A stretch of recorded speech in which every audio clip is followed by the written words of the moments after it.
Welcome back. You're still watching the AM report. So yesterday marked 100 days since the country has been free from load shedding, which is the longest break in 4 years. So Eskom's new leadership has been praised for its efforts to keep the lights on, while Electricity Minister Dr. Kgosientsho Ramokgopa has been retained in his portfolio. This is, of course, in the 7th administration. So we're asking, are we moving in the right direction where energy is concerned? To answer that, we are joined now by Civil Nuclear Engineer Hugo Kruger.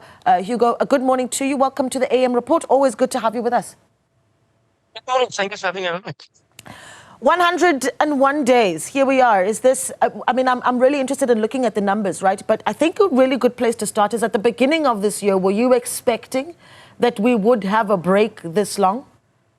So my first interview to Newzroom Afrika last year, and I made the statement that this year we will have stage 1 or stage 2 load shedding. And I thought back then, if we just fix the broken assets, we will be on our way out of it. But I didn't expect it to be over. I'm actually still a bit surprised, and I think there's nobody really in this industry that actually expected it to be over. Yeah, okay. And that's the thing, is that last year, I think because we had so many days of load shedding, if you said that in 2024 we'd have stage 1 and stage 2, people just simply weren't going to believe you because we were in the dark so much. In fact, what I want to do is bring up a graphic on the screen right now where you're able to see the days of load shedding in 2023 in comparison to the days of load shedding in 2024. So those yellow and red blocks are the days that there was load shedding. In 2023, overall, we had 335 days of load shedding. So far in 2024, we've had 83 days of load shedding, 100 days without it. So look at the gray patches there, those gray patches on the, the left. After those yellow blocks, those grey patches are the days that we've been without load shedding, that the lights have stayed on. Now the question becomes how sustainable this is, Hugo.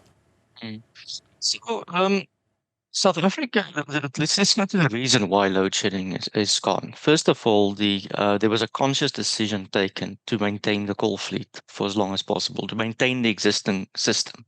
Whatever one might think of coal, it is still our most reliable energy source in South Africa on the condition that the plants work. Okay, so that's the one reason. The other reason is demand is down. Demand is down because of batteries, but it is also down because we've let go of some industry. So the question we should ask is how long, is demand going to stay down? And if it starts climbing, do we have enough reserves within the system? Now, we do have some, okay, and Eskom should be thinking of this. So a lot of people who've been commenting has been saying, look, yes, it's obviously sustained for 100 days. That's good news. Everyone is celebrating that. But do we have sufficient fat in the system, to really get out of it? Honestly, I don't have an answer to that at the moment because it depends how the economy is going to perform. Yeah. But the system is still fragile. That's a point that needs to be stressed. Yeah, I wonder just how much front-facing sort of communication is taking place, while in the back end there certainly are still challenges. And the reason why I raise that is because, we, for instance, put up on X this morning that we're going to be having this discussion, and one person that sent an X back to Newzroom Afrika essentially saying, well, in my community, and they're in Ivory Park and Midrand, Ruby Ridge, those areas, saying, well, some of us, have not seen the light stay on because of what they've called load reduction, right? So what's going on there? Yeah, look, load shedding is also a form of load reduction. Its full name is manual load reduction, the full technical name. So what's happening at the moment is the distribution system in Johannesburg and Pretoria is not adequately served. And because of that, there's deficiencies in the system. They have to impose a local form of load shedding that they would call load reduction. But that is due to the distribution service system not being adequately maintained. What load shedding did, unfortunately, is it masked all the other inefficiencies in infrastructure as well. Yeah. Now that we've solved generation, we're now seeing that it wasn't just about fixing the coal and getting more solar and wind and nuclear on the grid, for example, although we should have done that. It's also because the entire system was neglected for years due to a lack of maintenance. And the reason I stress again why we're out of load shedding is because we started doing maintenance. I said this last year as well. I went through some of the interviews before this one. Is the million-dollar question in South Africa, whether it's Transnet, whether it's water, whether it was Eskom, was why is nobody doing any maintenance? Why was there no value added to maintenance. You know, people have the impression it's just changing a light bulb. But when you neglect your infrastructure for years, you get to a point where you don't know where the next problem is going to be, right?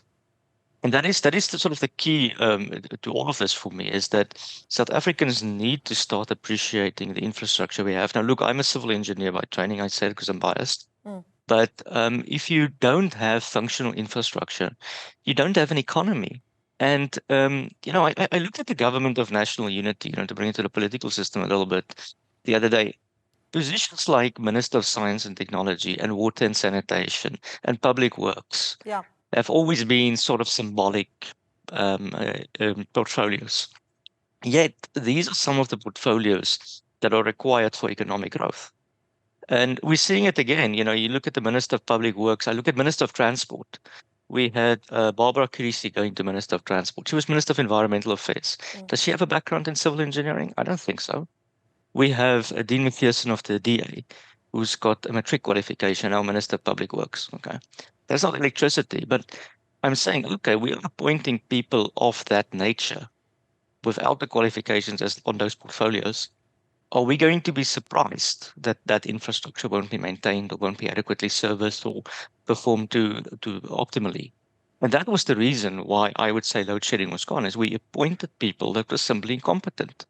And when we started appointing an engineer as a minister, an engineer on the board, okay, an engineer on his executive, Eskom at one stage where it didn't have one electrical engineer on its executive during all these years, which is just shocking. But when we started doing that, guess what? They figured out the problem because they trained to figure it out. You know, as an engineer, I'm not trained to work in accounting, for example. So yes, I can read accounting numbers, but honestly, if you're going to ask me to do an audit, I'm going to fail at it. So why did we expect that we would have had any other result of Eskom? And yet we had the assumption that anyone could have done that job. And that's the principal reason, in my view, why we had load shedding.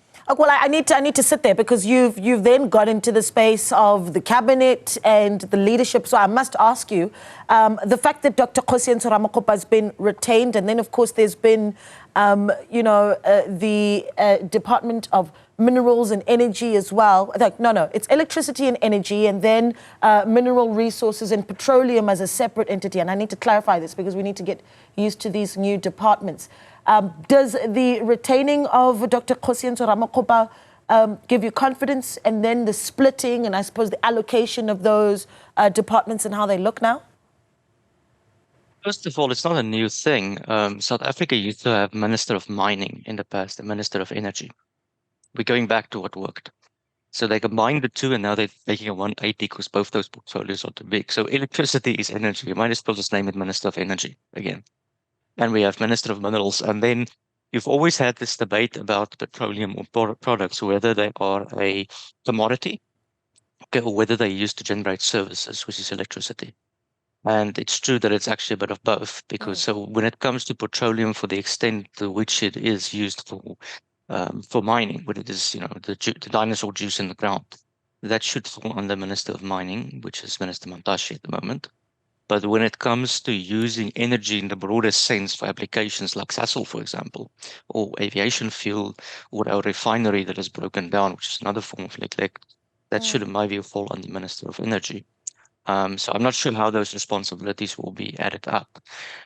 Whether Dr. Ramokgopa stays on, look, I've had my disagreements with him as minister, but he is qualified. What everyone thinks of his the positions he's taken and direction he's taken and things, and it helps having him there, and it helps also having continuity of government.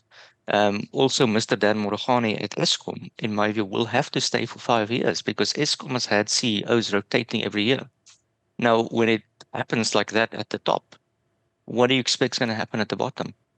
You will have union rebellions. You're going to have decaying infrastructure. People won't be proud of their job, for example, things of that nature. Yeah, so that is a good thing. Okay, I want to bring in one last question, but quickly, I must look at these numbers because they're just so fascinating, right? 2023 experienced 44 days of stage 6. And in 2024, this year, they've only been 2 days of stage 6. Very, very interesting, right? And of course, you'd imagine that where you're looking at those blocks there. The red ones are where, you know, we had a high stage, and perhaps you might not be able to zoom all the way in, but it gives you an idea of, if you see red, that means a really high level or a high stage of load shedding. One more stat here. South Africa has experienced 1,600 hours of load shedding in 2024. That's compared to 6,900 in 2023. These are numbers coming, of course, from Eskom's push and outlier. Before I let you go, Hugo, the Minister of Forestry, Fisheries and Environment, Deon George, says the just energy transition will be one of his key priorities, and it's an important roadmap, obviously. So, JET, how fast we're moving? Are we confident in starting to bring in more options on our energy mix? Options is always good on the condition that we have the demand for it. If we have factories leaving the country, we shouldn't be building anything. But I've been quite a critic of the just energy transition. There's no justice if you close down a power station in Komati and you destroy the living standards of the people in that area. Okay, so the people have been using justice for political ambitions. I've also criticized the loans of the World Bank. Why do we take loans to close down coal power stations when we needed electricity, for example? And then a lot of the NGOs that were sitting on the just energy transition and the Presidential Climate Commission were so conflicted. Yeah. Okay, so I think South Africans should reject that entire thing. Yes, we will transition to cleaner fuel sources. We're already doing so anyways, with or without foreign money. And then on top of that, they want us to sign loans internationally that will have future generations pay off stuff that we might not even need. Okay, so that whole thing, I take that whole package, and it's not that I'm against getting rid of CO2 or things of that nature, but I take that whole just energy transition thing and I say they should throw it in the dustbin. Sure. It's a catchphrase, it's a slogan, it does not deserve dignity. We don't need it, and on top of it, it was made and crafted by environmental lobbyists and activists and not a single engineer. Okay. Hugo? So I don't respect it.